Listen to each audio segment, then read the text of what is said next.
Kudu doğan 16'sında Burguçu'da stansiyanın yanında toyu varmış. Gidersin doğan.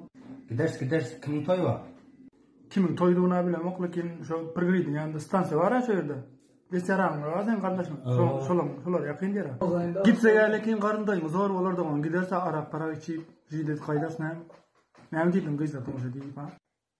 Ol doğan Karaşehir gel. Gidersin toya. Saat 5-6'lara gel toya gidersin. Doğan toyu ne mi gidersin toyu? Geyaz adım yok hemen. Doğan bana kastım bir yiyecek. Sen ne mi yiyecek toya?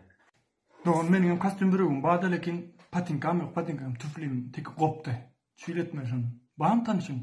Yok mu patinke tıkken tanışlarından yok mu bir kısan arzanlık tık veren şöyle yaparsın şunu. Yok dostlukta var ha patinke tıkıp şöyle yok mu ya? Dostlukta kim baka patinkacı? Yok mu nomer vermen havalaş göreynen ya şöyle yaparsın.